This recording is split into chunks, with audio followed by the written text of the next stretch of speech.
So we will start with some questions related to magnetic field of Earth.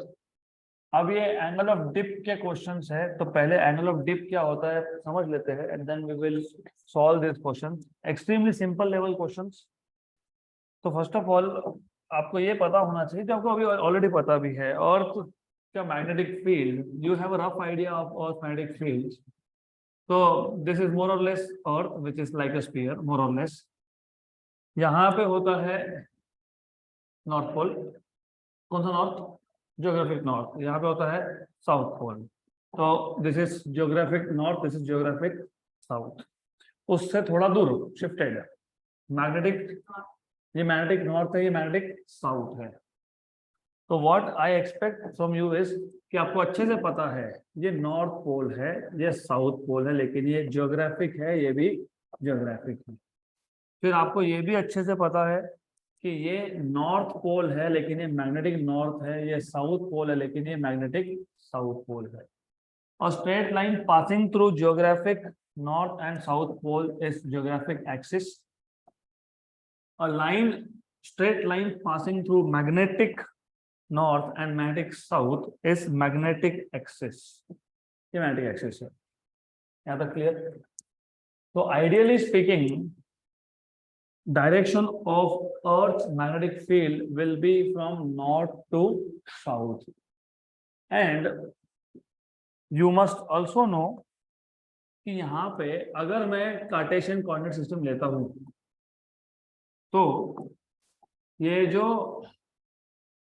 अर्थ का magnetic field है, ये अर्थ का magnetic field is actually pointing in which quadrant?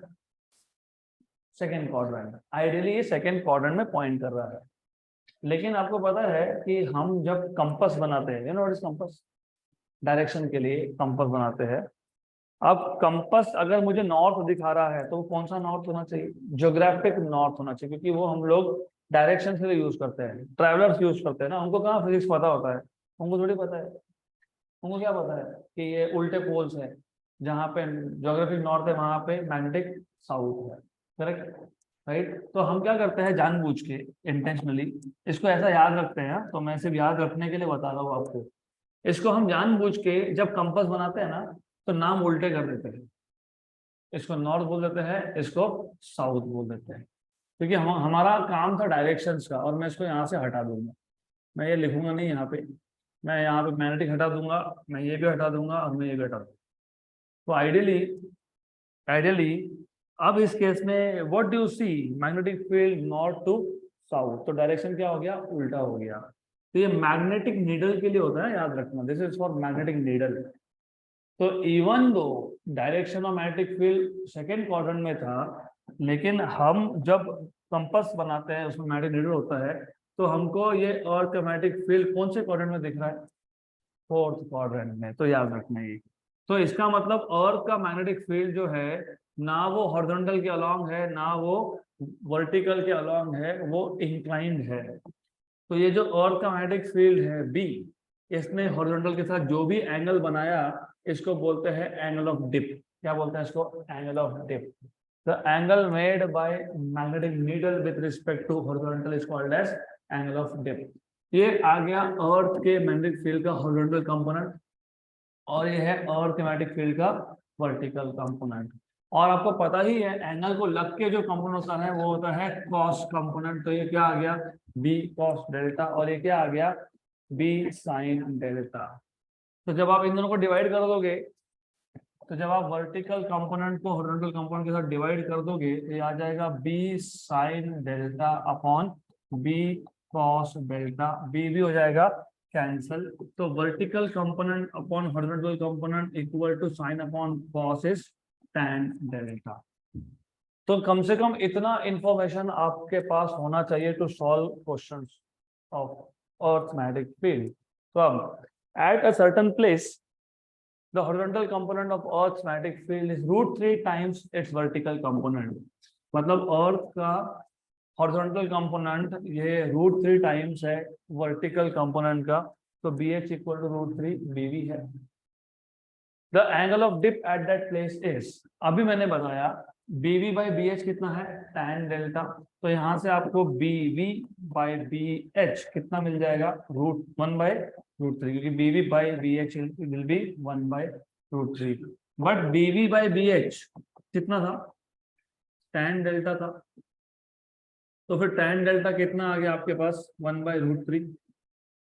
तो what is the value of delta, कितना 30 की 60।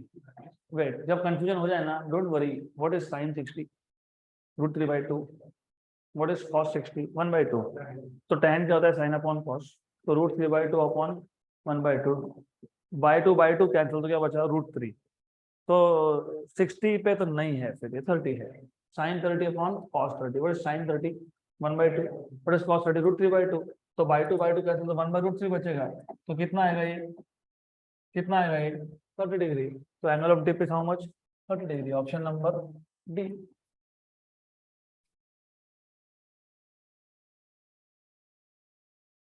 Next question.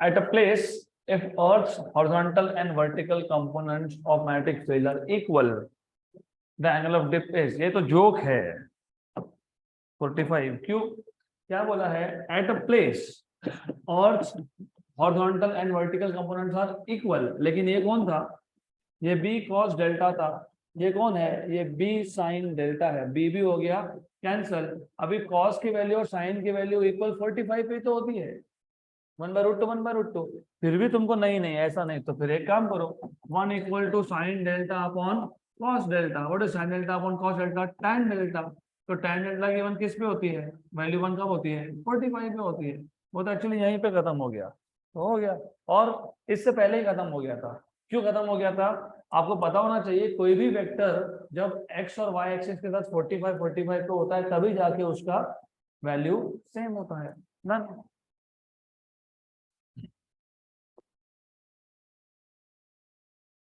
So even northeast direction is 45 with respect to north and 45 with respect to east.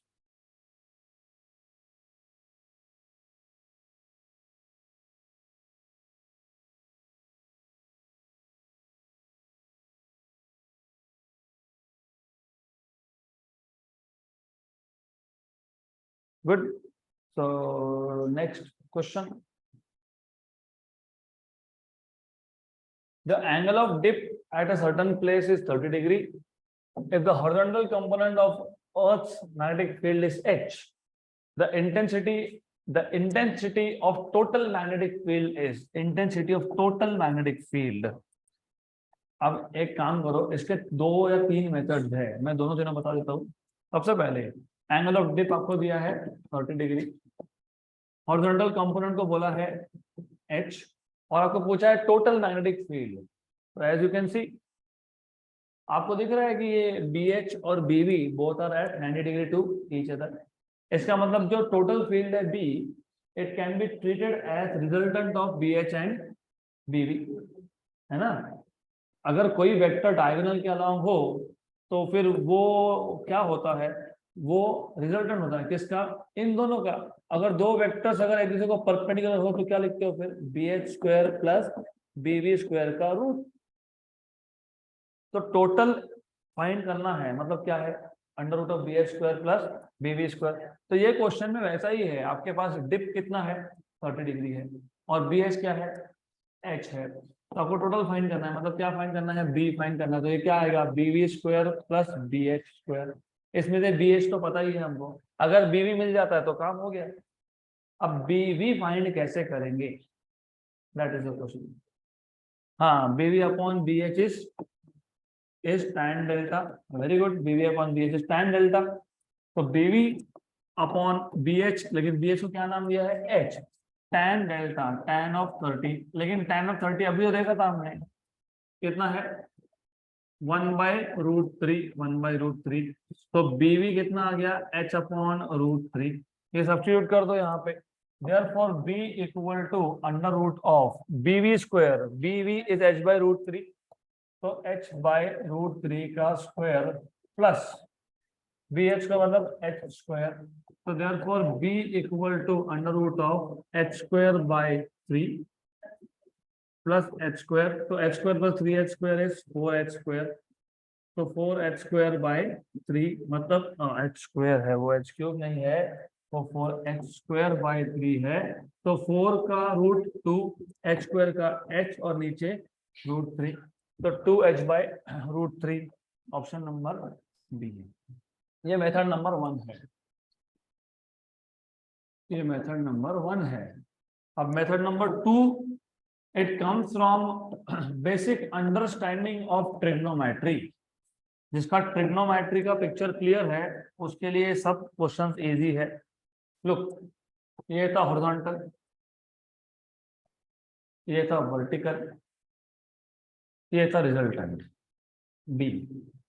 पक्का यहाँ तक समझ में आया? ये हॉरिजॉन्टल कंपोनेंट, ये वर्टिकल कंपोनेंट, ये कौन है? रिजल्टेंट। आपको पता है, आपको पता होना चाहिए, आपको ये पता होना चाहिए कि वेक्टर्स को आप जहां चाहो वहां पे रख सकते हो, ओनली इन वन कंडीशन कि आप उसका मैग्नीट्यूड डायरेक्शन चेंज नहीं कर रहे हो। और एंगल ऑफ डिप, पता है एंगल ऑफ डिप क्या है? ये एंगल ऑफ डिप है, कितना दिया हुआ है? 30 डिग्री। तो मैंने इसको उठा के यहाँ रख दिया, चलता है क्या? ऑफ कोर्स चलेगा, एब्सोल्युटली नो इश्यूज। तो इसको उठाया यहाँ से और इसको हमने यहाँ पे रख दिया, एब्सोल्युटली फाइन, रख सकते हैं, बिल्कुल रख सकते हैं, कोई प्रॉब्लम नहीं है। आ गया एंगल ऑफ डिप 30 है, लेकिन tan 30 क्या होता है? 1/√3। लेकिन tan का डेफिनेशन क्या है? साइन अपॉन कॉस नहीं बोल रहा हूं मैं, अपोजिट अपॉन एडजेसेंट। तो अपोजिट अपॉन एडजेसेंट मतलब 1/√3, क्योंकि tan मतलब क्या? 1/√3, लेकिन tan मतलब क्या? अपोजिट अपॉन एडजेसेंट, बराबर अपोजिट अपॉन एडजेसेंट। तो अपोजिट अपॉन एडजेसेंट याद रखना, तो अपोजिट कौन है और ये कौन है, बराबर क्लियर? सही है। एंगल ऑफ डिप कितना था? 30। tan 30 कितना होता है? मैं इसके लिए बार बार बोल रहा हूँ, अच्छे से पता होना चाहिए क्या होता है। 1/√3 होता है कि √3 होता है? हाँ, तो अपोजिट अपॉन एडजेसेंट, बराबर। यहाँ तक क्लियर? तो अब अगर ये पता है तो फिर आपको 30, 60, 90 ट्राइंगल के प्रॉपर्टीज पता होनी चाहिए। 30, 60, 90 ट्राइंगल की प्रॉपर्टी नहीं, 30, 60, 90 के प्रॉपर्टीज नहीं पता आपको? अगर वो नहीं पता तो फिर मेथड 2 बता के फायदा नहीं, यू शुड नो। अगर ये h है, ये √3 है, ये 1 है, रेशो क्या है? 1/√3 है। हाँ, तो ये जो आएगा ना, ये वाला रेशो, तो ये पता है क्या आएगा? ये आएगा h/√3। तो इसलिए बोल रहा हूँ मैं, रेशोज अगर आपको पता नहीं है या फिर आपको ट्राइंगल के प्रॉपर्टी नहीं पता 30, 60, 90 के, फिर ये मेथड एप्लीकेबल नहीं है। क्योंकि अगर आपको पता होता तो आपको समझ में आ जाता कि 30 डिग्री का अपोजिट वाला ये आ जाएगा एडजेसेंट/√3। एडजेसेंट कौन है? h, तो ये कौन आ जाएगा? h/√3। तो वर्टिकल कंपोनेंट डायरेक्टली कौन बन गया? h/√3, वही तो था, h/√3 था। तो 30, 60, 90 ट्राइंगल के प्रॉपर्टीज से 30 का अपोजिट वाला होता है, यू शुड नो, adjacent/√3। तो ये h/√3, ये h/√3 वो h हो गया। वर्टिकल कितना है? h/√3, इसका स्क्वायर करोगे तो h²/3 होगा। हॉरिजॉन्टल कितना है? h है, तो h²/3 प्लस h², 4h²/3, उसका रिजल्टेंट हो गया 2h/√3। तो अगर आपको ये नहीं पता है तो डोंट वरी, फिर ये यूज कर लो, राइट। लेकिन अगेन ये क्वेश्चन सॉल्व करने के लिए आपको angle of dip, vertical component, horizontal component पता होने चाहिए। Question number 12। Next question. The angle of dip at a certain place is 60 degree, मतलब delta is 60 degree. The magnitude of Earth's horizontal component of magnetic field is 0.26 Gauss. The magnetic field at that place is, वापस से वही story है, magnetic field पूछा है, मतलब क्या पूछा है? BH² plus BV²। उसमें से BH की वैल्यू देके रखी है, कितनी देके रखी है? 0.26 गॉस, और डेल्टा भी बता के रखा है 60 डिग्री। तो tan डेल्टा मतलब tan 60 कौन था, BV बाय BH था। तो फिर BV कौन है, BH tan डेल्टा है, मतलब tan 60 है। BH की वैल्यू कितनी है, और tan 60 कितना है, √3 है, बराबर। यहाँ तक क्लियर। अब सिर्फ कैलकुलेशन को कम करने के लिए ये 0.26 कौन था, BH था। मतलब BV को मैं लिख सकता हूँ क्या, √3 इंटू H, है ना। 0.26 क्या है, H मतलब BH है, H मतलब BH है ना, बराबर। अभी अब इसके आगे और एक चीज दिमाग में डाल लो, अर्थ की मैग्नेटिक फील्ड को BH या H दोनों ही नोटेशन है। तो ये कौन है, 0.26 कौन है, BH है, और √3 है, तो BV क्या है, √3 BH। ऐसा क्यों कर रहा हूं, मुझे क्या फाइंड करना है, B। What is B, BH square plus BV square, right. लेकिन BV खुद क्या था, √3 BH था, तो उसका स्क्वायर करूंगा तो क्या मिलेगा, 3BH square. What is 3 + 1, 4। So √4BH square मतलब 2BH। लेकिन BH की वैल्यू कितनी है, 0.26 है, तो वैल्यू कितनी आएगी, 0.52 गॉस आएगी। ऑप्शन नंबर C आ गया, खत्म हो गया क्वेश्चन। Next question. तो उसी टाइप का और एक क्वेश्चन है, वो गॉस में था, ये टेस्ला में है, वो सीजीएस में था, ये एसआई में है, बस। at a certain place on earth, magnetic needle is placed along the magnetic meridian at an angle of 60 degree. Magnetic needle वैसे मैग्नेटिक मेरिडियन के डायरेक्शन में ही होता है, at an angle of 60 degree to the horizontal। मतलब 60 degree कौन है, angle of dip है। घुमा फिरा के बात की, इन्होंने क्या बोला है कि magnetic needle is placed along magnetic meridian. अरे वो तो बाय डिफॉल्ट मैग्नेटिक मेरिडियन की इसमें ही है ना, तो डायरेक्शन ऑफ नीडल क्या था, नॉर्थ टू साउथ। तो what is magnetic meridian, north to south. So plane which contains magnetic axis is called as magnetic meridian, and that makes an angle 60 degree to the horizontal. मतलब घुमा फिरा के जो मैं आपको कब से बता रहा हूँ, ये मैग्नेटिक एक्सिस है। मैग्नेटिक एक्सिस जिस प्लेन में होता है मैग्नेटिक मेरिडियन ही होता है। तो मैग्नेटिक मेरिडियन ने कितना एंगल बनाया विद रिस्पेक्ट टू हॉरिजॉन्टल, 60। तो कौन सा एंगल है वो, एंगल ऑफ डिप है। तो घुमा फिरा के बात कर रहे हो कि एंगल ऑफ डिप 60 डिग्री लेना है, तो they are telling you that take angle of dip to be 60 degree. If the horizontal component of Earth's field at that place is, horizontal component of Earth's field is 0.20 into 10 raised to -4 Tesla at that place. What is the magnitude of total field? Total field मतलब वही √ of BH square plus BV square. What is angle of dip, 60? What was angle of dip, 60?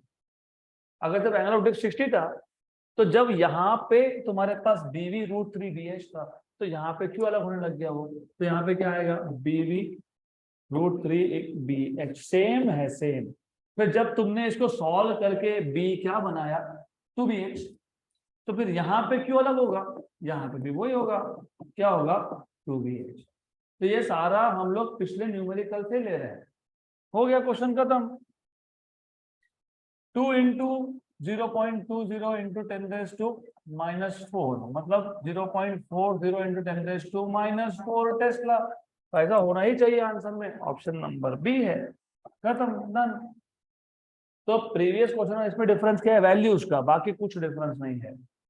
पिछले question में value BH की पहली बात तो CGS में थी, गॉस में थी 0.26, यहाँ पे टेस्ला में है 0.20 into 10⁻⁻⁴ Tesla, done. There is absolutely no difference between the two questions, they are same.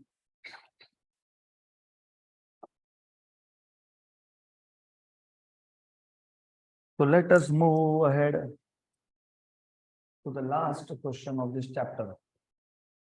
So we have covered more or less all the types of question. बाकी कुछ अगर रह भी गया तो फिर वो क्रैश कोर्स में होता ही है कवर। तो लास्ट क्वेश्चन, अभी ये मैंने ऑफ सीक्वेंस लिया है, सीक्वेंशियल नहीं है, ये किसी और सेट का क्वेश्चन है, लेकिन इंपॉर्टेंट है तो मुझे लेना था। तो question number 9, coil carrying current I has radius r and number of turns n. It is rewound, मतलब coil था, हमारे पास coil था, ऐसा एक coil था, इसका रेडियस r है, इसका रेडियस r है, और इसमें इसको मैं बोल देता हूँ R1, तो R1 कितना है, R है। इसको बोलता हूँ N1, तो कितना है, N है। इसको रिवाउंड करना मतलब इसको वापस से खोल के वापस से टर्न्स देना। It is rewound so that the radius of new coil is R/4। मतलब इस कॉइल को अब आपने श्रिंक कर दिया, रेडियस इसका 1/4 कर दिया, जो पहले था उसका 4th कर दिया, तो डेफिनेटली नंबर ऑफ टर्न्स बढ़ जाएंगे। तो याद रखना number of turns must increase, क्योंकि अगर आप रेडियस कम कर रहे हो तो नंबर ऑफ टर्न्स बढ़ते ही है, दे शुड इंक्रीज। तो नंबर ऑफ टर्न्स यहाँ पे हो गए लेट अस से N2, कितने हो गए वो बाद में देखेंगे। R2 कितना है, R/4 है, करेक्ट। अब मैं आपको एक शॉर्टकट ट्रिक बताता हूँ, मैं फुल फ्लैश सॉल्यूशन भी बता देता हूँ आपको, पहले फुल फ्लैश सॉल्यूशन देख लेते हैं फिर शॉर्टकट ट्रिक देते हैं। आपको क्या पूछा है, आपको पूछा है the ratio of magnetic moment of the new coil to that of the original coil is. जो न्यू कॉइल बना है उसका मैग्नेटिक मोमेंट और जो पहले से था उसका मैग्नेटिक मोमेंट का रेशियो क्या है। पहले बात तो ये पता होना चाहिए कि magnetic moment is current into area. हाँ एग्जैक्टली, नंबर ऑफ टर्न्स भी होता है NIA। फिर you have NI pi R²। I और पाई है कांस्टेंट, क्योंकि करंट क्या है, सेम है। यहाँ पे करंट कहीं पे भी चेंज नहीं किया, करंट क्या है, सेम है। तो M is directly proportional to NR²। M2/M1 equal to N2/N1 R2/R1 का स्क्वायर। अब ये जो R2 है वो R/4 है, लेकिन R कौन था, R1 था, तो R2/R1 कौन है, 1/4 है। R2 is R/4 but R is R1, तो R2 is R1/4 मतलब R2/R1 is 1/4। तो ये कितना है, 1/4 है, इसका क्या है, स्क्वायर है। अब N2 कितना है, तो हमने यस नो हमने एक क्वेश्चन सॉल्व किया था, एक्चुअली 3 बार ऐसा क्वेश्चन सॉल्व किया है हमने। B2 equal to N² B1, याद है। हमने पहले एक कॉइल लिया था, एक वायर था, नहीं याद है कोई दिक्कत नहीं, एक वायर था जिसका लेंथ L था, इसको सिंगल टर्न देके हमने सर्कल बना लिया तो लेंथ इज 2πr। फिर इसी को हमने 2 टर्न्स देके एक कॉइल बना लिया है, तो इस केस में जो लेंथ था वो 2 × 2πr डैश हो गया। 2 × 2πr डैश क्यों, क्योंकि 2 टर्न्स दिए तो 2 सर्कल बने, तो 2 सर्कमफरेंस बने, 2πr × 2 हो गया, बराबर, करेक्ट। तो मैंने आपको बताया था कि अगर नंबर ऑफ टर्न्स 1 है, रेडियस r है, अगर नंबर ऑफ टर्न्स 2 है तो रेडियस r/2 है, नंबर ऑफ टर्न्स 3 है तो रेडियस r/3 है, नंबर ऑफ टर्न्स 4 है तो रेडियस r/4 है। तो नंबर ऑफ टर्न्स 4 है, राइट, करेक्ट, राइट। लेकिन पहले टर्न कितना था, 1 था, तब रेडियस कितना था, r था। फिर टर्न 2 थे तो r/2, 3 थे तो r/3। यहाँ पे नंबर ऑफ टर्न्स पहले n थे तो N2 इज 4 है। n क्या है, N1 है, तो फिर N2 क्या है, 4N1 है। तो यहाँ पे N2/N1 कौन है, कौन है, 4 है। तो N2/N1 कौन है, 4 है। 4/4² कितना होता है, 1/4, 1/4, राइट। वेट वेट वेट, मैंने बोला कि ये भी लेंदी है, और शॉर्टकट करेंगे। Method 2 is purely shortcut. यहां से स्टार्ट करेंगे। Magnetic dipole moment is proportional to NR²। अब मैंने आपको 3-4 बार बोला एक ही चीज, अगर अगर नंबर ऑफ टर्न्स 1 है तो रेडियस r है, नंबर ऑफ टर्न्स 2 है तो रेडियस r/2 है, नंबर ऑफ टर्न्स 3 है तो रेडियस r/3 है, नंबर ऑफ टर्न्स 4 है तो रेडियस r/4 है, नंबर ऑफ टर्न्स n है तो रेडियस r/n है। तो आपको एक चीज समझ में आई कि radius is inversely proportional to number of turns. जितने टर्न्स दोगे उतना रेडियस कम होते जाएगा। लॉजिकल भी है ना, क्योंकि बाहर का लेंथ सेम था। सिंगल टर्न दूंगा, सिंगल टर्न देंगे, तो वायर तो हमारे पास होता ही है हमेशा आसपास में, होता ही है और अच्छा भी है। तो ऑलरेडी एक टर्न बना हुआ है। ये सिंगल टर्न, अभी वो थोड़ा सा वायर है तो अभी कुछ नहीं कर सकता। समझ लेना, इमेजिन कर लेना कि ये एक सर्कल है, सर्कल है, समझ लेना। सर्कल दिख नहीं रहा है मुझे पता है, राइट। ये एक टर्न है। अब इसको मैं डबल टर्न करता हूँ तो रेडियस छोटा हुआ कि नहीं, आधा हो गया। मैं इसको 4 टर्न करता हूँ तो रेडियस r/4 हो गया। मैं इसके 8 टर्न करता हूँ तो रेडियस हो गया। रेडियस r/8, 8 टर्न से रेडियस r/8 हो गया, बराबर। तो radius is inversely proportional to number of turns. जितने नंबर ऑफ टर्न ज्यादा उतना रेडियस कम है। इक्वेशन नंबर 1 और 2 इन दोनों को यूज कर लो अब। तो dipole moment is directly proportional to n and radius is proportional to 1/n। तो dipole moment is proportional to n/n square, मतलब dipole moment is proportional to 1/n, बराबर। ये n आइडेंटिफाई कैसे करोगे? रेडियस r/4 बोला है तो n कौन है? 4 है, बराबर। तो मोमेंट क्या हो जाएगा? 1/4 हो जाएगा, बराबर ना। अगर नंबर ऑफ टर्न ऐसा बोला होता कि रेडियस r/3 हो गया तो n की वैल्यू कौन है? 3 है, तो फिर मोमेंट क्या हो जाएगा? 1/3 हो जाएगा। अगर 8 बोल दिया होता, 8 8 1/8, करेक्ट। तो सिर्फ जो नया रेडियस है उसमें नीचे कौन है वो देख लो। उसमें नीचे कौन है? कौन है? 4 है। तो न्यू मोमेंट क्या होगा? 1/4 रेशियो हो गया 1/4। अगर वो r/8 बोला होता तो 1/8। तो डन, मेथड नंबर 2 ज्यादा सिंपल है फिर। So that's it for today and that is the end of this chapter.